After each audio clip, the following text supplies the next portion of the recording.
when the Rebbe first became Rebbe, the Rebbe's Nesius is, I don't know what the right word is. The Rebbe, on the one hand, never changed. On the other hand, he was constantly changing. It's very interesting. In certain ways, the Rebbe was so constant. But at the same time, there was always something new going on. When the Rebbe met the members of the Machane Yisrael Development Fund in the 80s, he said to them, please do not look at me as an old man with old ideas, but as a young man with fresh ideas. The very first, I can't say the very first, there's no way to say that. In the early years, I heard this from people who were in that generation. When the Rebbe first became a Rebbe, the big thing was wabts, was to spread Chassidus. Shlichus had already started to some extent, but when the Rebbe talked by Farbrengen, and you look at the early years, you could see the tape, you could read the transcripts, the Anochas. He talked an awful lot about teaching Chassidus to people. And there's some very interesting expressions that the Rebbe used about how extraordinary Chassidus is, and how it's incumbent upon us to go out into the world and get people to taste what Chassidus is and to be drawn to its light. And for years, this was the Rebbe's preoccupation. The first years, the Rebbe was very busy with the idea of bringing people to Chassidus, bringing people to the Rebbe. And there are all kinds of stories about that period of people coming closer to the Rebbe and spreading Chassidus. I once heard, I don't know if everything I tell you is true because I have an imagination, but the people who are telling it to me, Mistama, also have an imagination. Yeah. So hopefully there's some kernel of truth left in the story. I once heard that the Rebbe made Shiva Kanim, the Rebbe made Bacharim who should learn extra. There was a whole system. 7 Bacharim learned extra Nigla, 7 Bacharim learned extra Chassidus, and then they had to say what they call by the Litvish a chabura, they say a shir, a pilpul. And when the Rebbe started that program, the Rebbe made special Farbrengens to launch it. He took it very, very seriously, the Rebbe did. And at the time, the Rebbe was talking about the idea of learning a lot of Torah. He always talked about learning a lot of Torah. The Rebbe never stopped. The Rebbe's whole Metzius is Torah every free second. With all the other things the Rebbe was busy with, the Rebbe spent all day and all night learning, which is remarkable considering the burdens that he carried and the constant interruptions with questions, personal questions, communal questions. But the Rebbe sat and learned all day and all night. And the Rebbe talked about Torah constantly. But the Rebbe used to say that during the hours that the yeshiva is fixed, you have to learn what you're told. The remaining hours of the day and night, they're not for playing chess, they're also for learning, except that you get to choose what you wish. And the Rebbe used to use the expression from the Gemara, a person should learn what they desire. Go where your heart desires. So somebody told the Rebbe, must have been in a Yechidus, that he doesn't have a Geshmak in Chassidus. He doesn't enjoy Chassidus. He's got to do it. You got to do it as part of the program. The yeshiva demands you learn so many hours of Chassidus. He's got to do it, but it doesn't work for him. Chassidus doesn't talk to him. And the Rebbe said to him incredulously, Chassidus? You don't enjoy Chassidus? How could you not enjoy Chassidus? But the Rebbe said it in an incredibly human kind of way. How could anybody not find Chassidus delightful? Yeah, delightful. They couldn't understand it. I heard from Better Lipsker, so sang is stark, that the Rebbe said, learn what you enjoy. And I hope you enjoy Chassidus.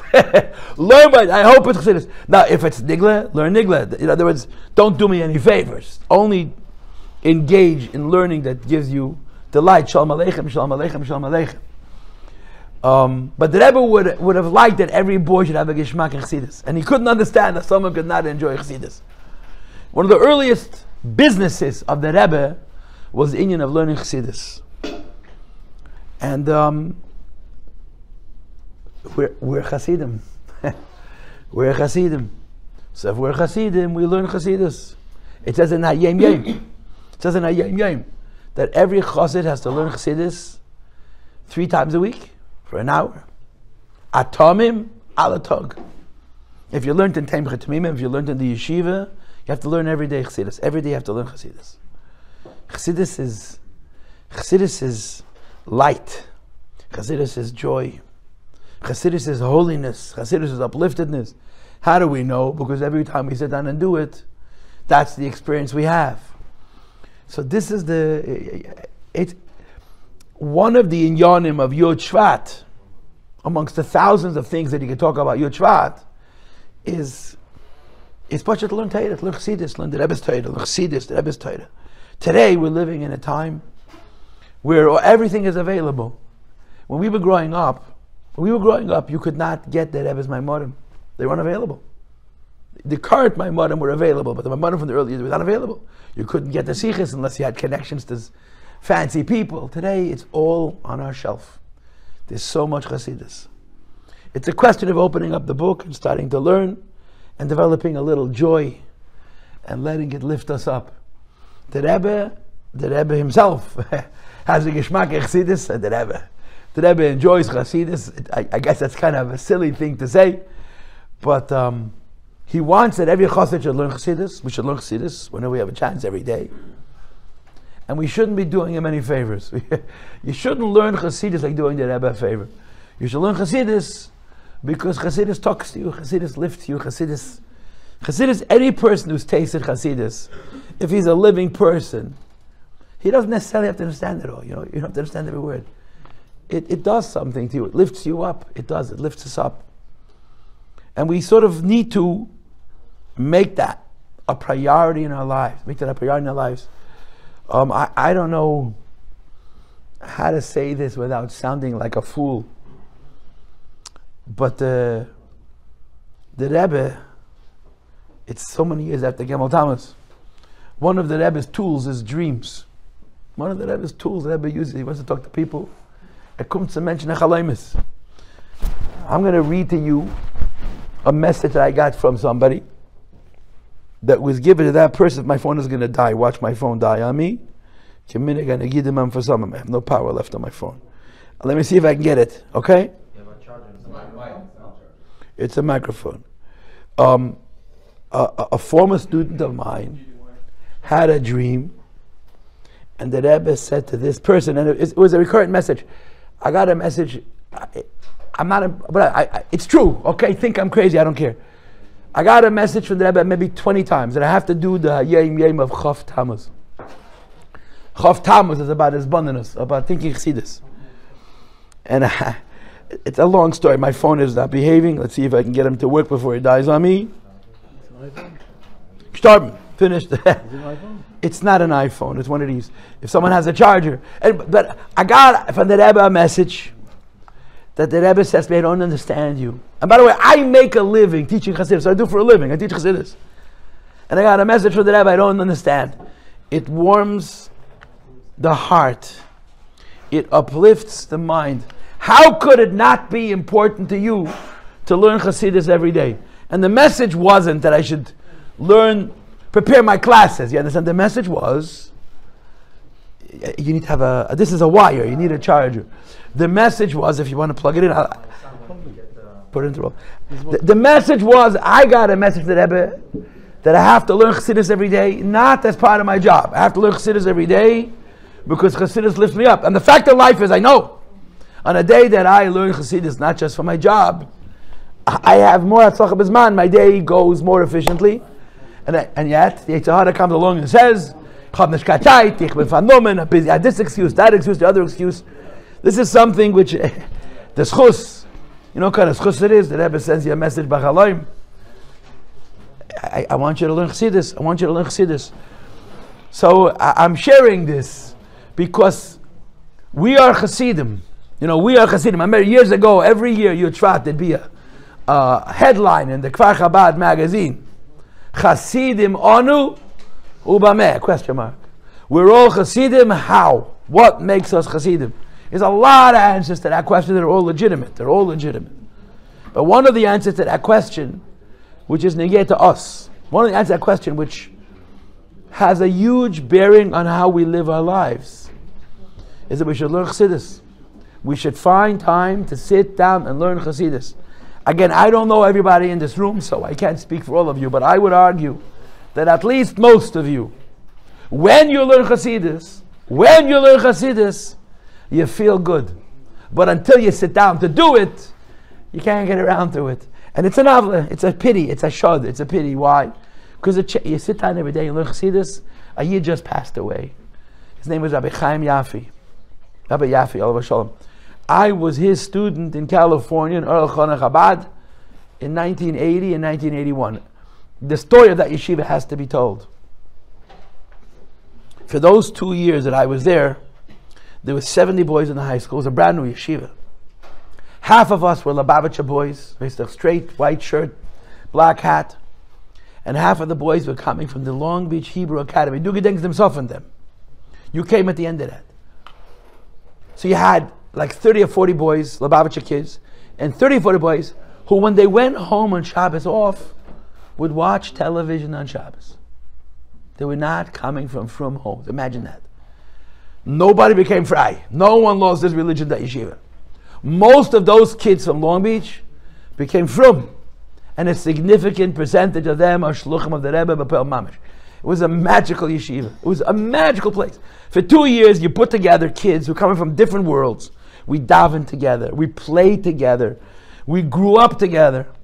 And it was an environment. The shluchim gets so much credit. The more I think about it, the shluchim gets so much credit. The bachrim shluchim, because it was an environment where everybody grew. Anyway, Rabbi Yafi was my principal, and I felt very close to him. I always felt. I went into Menachem Avil. So I once met him on the street. I guess when I meet people on the streets, they tell me stories.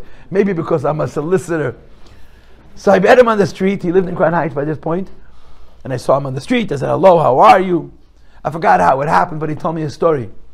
That when he was a boy, he was sent to Pittsburgh. He was a boy. He was an Elton Abach. He was in 770. He came from England. He didn't come from I got to tell you the story. Rabbi Tauger. This is Gvaldik. Rabbi Yafi came from Manchester. And there were yeshivas in Manchester then. And at some point he was sent to learn in a smaller yeshiva in London. His children told me the story and all the details with the names and the places and the cultures of the yeshivas. I don't remember all the details. But at some point it was decided that he needs to go to a larger yeshiva. And the options were to go to Israel, to go to Bnei Brak and learn in Panovich. This is going back to the 50s. And to go to 770. The Rosh Yeshiva, who was not a Chassid, it was Litvak, said you should go to 770. So we ended up in 770. Comes to 770, a bunch of old Russians, and at every opportunity they were talking about Misnagdim. So he went into the Rebbe, Chassidus, with a list of questions. And one of the questions he wrote on his list was, I'm here in this yeshiva, and they're always making fun of Misnagdim. I know Misnagdim, they're the nicest people. They're kind, and they're generous, and they're humble, and they're learned, and they're righteous. What do they want from the Misnagdim? So the Rebbe said to him with a niggin, he sang it out. Today there are no Misnagdim. A Misnagid is only a person who reads the paper before he davens. Today there are no Misnagdim. A Misnagid is only a person who reads a paper. Now today we're all walking around with the paper in our pocket. so when they were sitting shiva, the boys, I was Menachem Avil, told me the Ma'aser. So do I read a paper before davening? If you read a paper before that. Anyway, Rabbi Yafi told me the following. That after being in 770 for a few years, they sent him to Pittsburgh. A couple of boys. The Pittsburgh was one of the oldest yeshivas in America, Achet Tmimim. And they had married people on staff, but they needed help. So in 770, the Rebbe was very involved in this. 770, Rabbi Chadokov sent Bacharim to Pittsburgh to supplement the teachers that they were missing, that they couldn't get married people to teach. The menal of the yeshiva was Rabbi Shalom Posner. In other words, he was the financial chief executive, and he was also the spiritual chief executive. Reb Shalom Poizner was a Talmud. We learned in Lubavitch. He was a Chassidish Yid, a very special Jew. I grew up praying that Reb Shalom Poizner would sit down by a Farbrengen. Reb Shalom Poizner was 80 years old. Do you think so? He wouldn't sit. The guy couldn't hear. He had hearing aids. Reb Shalom Poizner would not sit down in front of the Rebbe. It was upsetting, Pashut. He would stand between the Bach. He didn't have a place. He was not a downer. At some point, people realized that, the klipa called Mein Platz has to end when it comes to him. My place, excuse me, my spot goes someplace else. He would show up at a Farbrengen and just park. So at some point, people said, okay, Rabbi Posen, you can have my spot. Chutzpah, even in 770, had a limit. Reb Shalom Poizner. He said later on the Bima, he wouldn't sit down. And Zalman wouldn't sit down. Reb Shalom Poizner was in front of the Rebbe. Reb Zalman wasn't down. My father's not sitting, how can I sit? He was a very Chassidish idiot, Reb Shalom Poizner. So he woke him up at 6 o'clock in the morning. Rabbi Posner, who was very busy. And he sat with those boys. A stunde nigle, a stunde Chassidus. You have to learn 1 hour Gemara, or nigle, whatever it was they were learning, and 1 hour Chassidus. He told them, you're Tmimim, you learn to Temcha Tmimim, you have to learn every day. They were busy, they were teaching children all day long. A stunde nigle, this was his thing. An hour. So he would get up and he would learn with them. 2 or 3 boys. He would sit with them from 6 till 8, and then they would go to daven, and 9 o'clock they would go teach. A stunde nigle. So when I was with Menachem Aval, I remembered that story. Reb Shalom said, "Don't see this." So this is what I want to talk about. It's Yod Shvat. It's the Rebbe's Kabbalah Sanasiyas.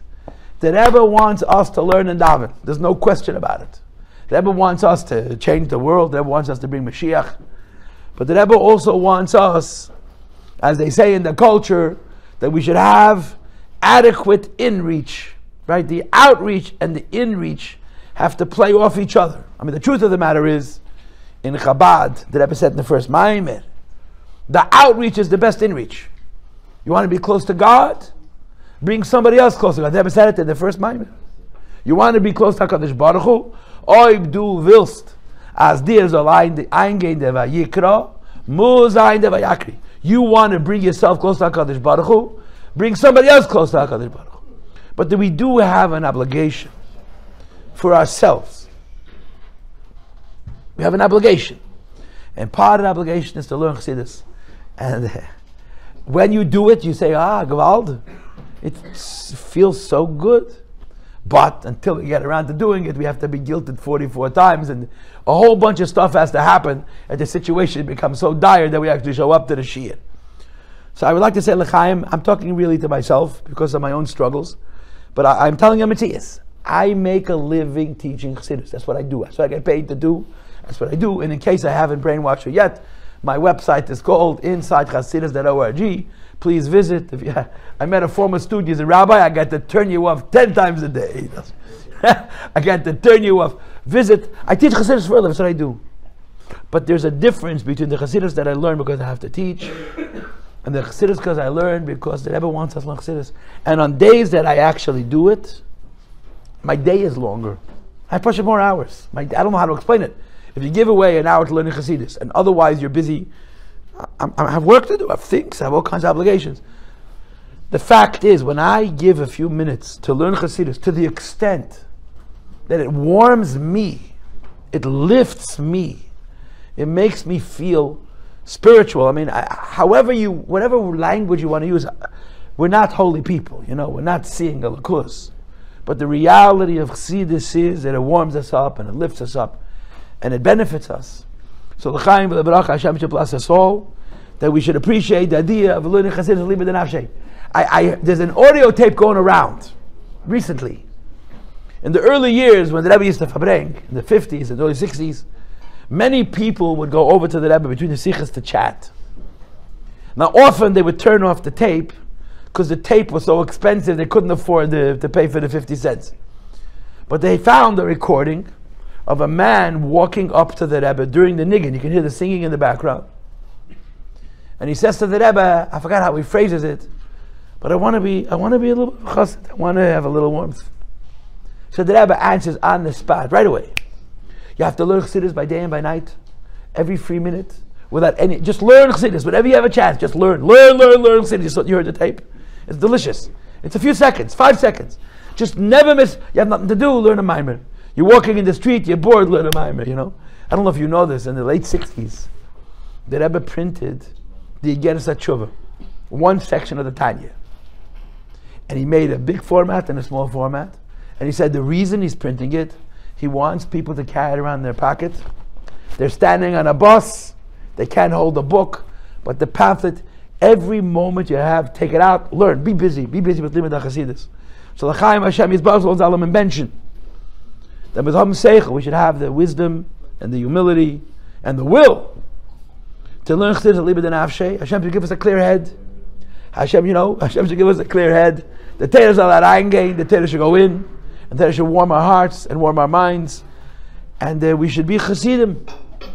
And if we'll be the way we're supposed to be, the ability for us to be Neides Lahoyer, the ability for us to be a candle around which there is warmth and there is light and there is joy, like the expression Kishamamida and Panos Miskaptzim. When you put down a torch, people gather.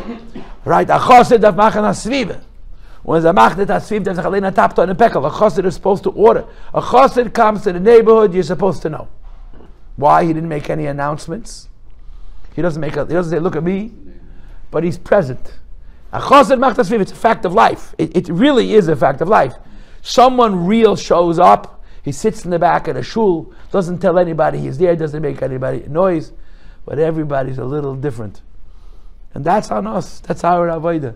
L'chaim v'levracha, l'chaim v'levracha, l'chaim v'levracha, l'chaim Rabbi Yankiv, l'chaim v'levracha, l'chaim v'levracha, l'chaim v'levracha, l'chaim Arav, l'chaim v'levracha, l'chaim Tzvi. Amalek Talmud. Good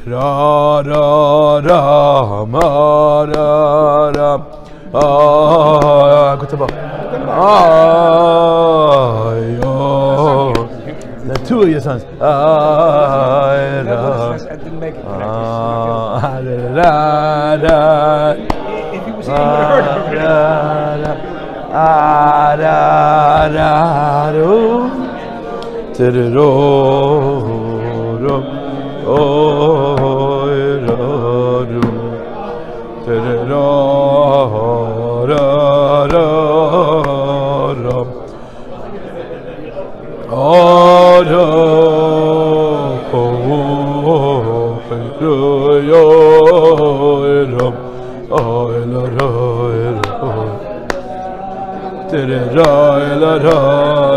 heard.